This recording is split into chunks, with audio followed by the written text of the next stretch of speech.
Las relaciones entre los gobiernos colombiano e israelí pasan por el peor momento de sus casi 7 décadas de historia, a pesar de que tradicionalmente Bogotá ha sido uno de los más firmes aliados de Tel Aviv en América Latina,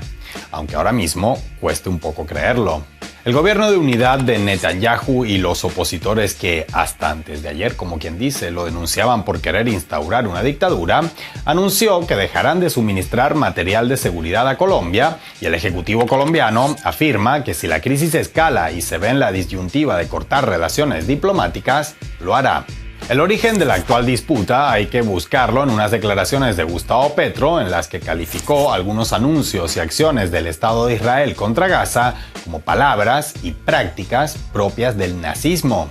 Pero podría haber otras motivaciones de larga data y vinculadas directamente con Colombia.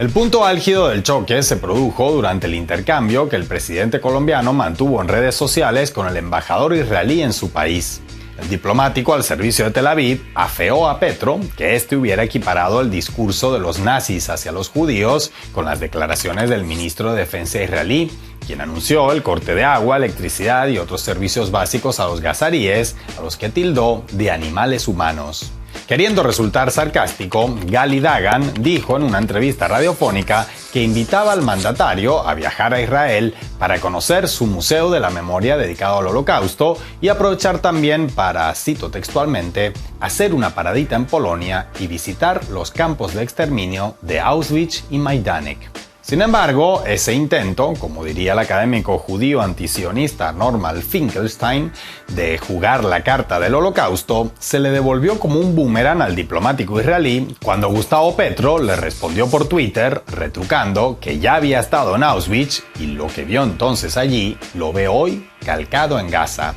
Publicación que alcanzó rápidamente miles de reposts y comentarios. El tono de Gustavo Petro no solo es inédito entre sus antecesores en el Palacio de Nariño, que prácticamente sin excepción aplicaron a rajatabla con Tel Aviv la discutiblemente soberana lógica de si es amigo de Washington, es amigo mío, sino que a su vez destaca en el actual panorama latinoamericano. Y es que fuera de los aliados habituales de la causa palestina en la región latinoamericana, la mayoría de los gobiernos se decantó por una suerte de incómoda neutralidad o por tomar partido abiertamente por Israel. Así, en contraste, las declaraciones del presidente colombiano, que no dejó de condenar también las acciones de Hamás, se sitúan entre las más contundentes respecto al conflicto palestino-israelí que se escuchan por la zona desde tiempos de Hugo Chávez, famoso por algunas declaraciones sobre el tema que no citaremos textualmente por acá, porque nos terminan de echar de las redes sociales de las que todavía no nos echaron.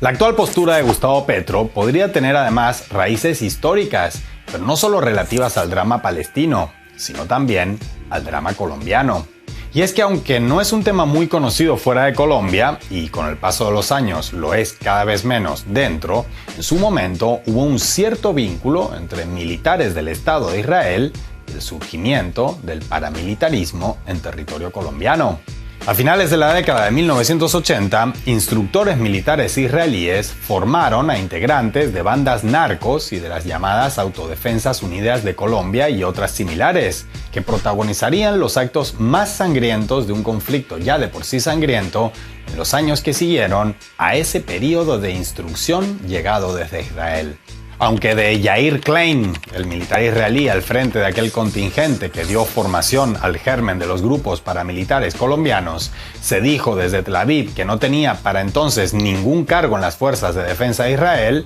lo cierto es que él y sus hombres seguían siendo parte de la reserva, de modo que lo de ningún vínculo era bastante discutible. Sea como sea, lo indiscutible del caso es que esas fuerzas paramilitares colombianas que se hicieron mundial y tristemente famosas posteriormente por sus métodos de tortura y ejecución y sus crímenes masivos, en los que en muchas ocasiones los muertos civiles no eran efectos colaterales, sino objetivos cuidadosamente seleccionados, dieron sus primeros pasitos de la mano de instructores militares que aprendieron el oficio combatiendo por Israel.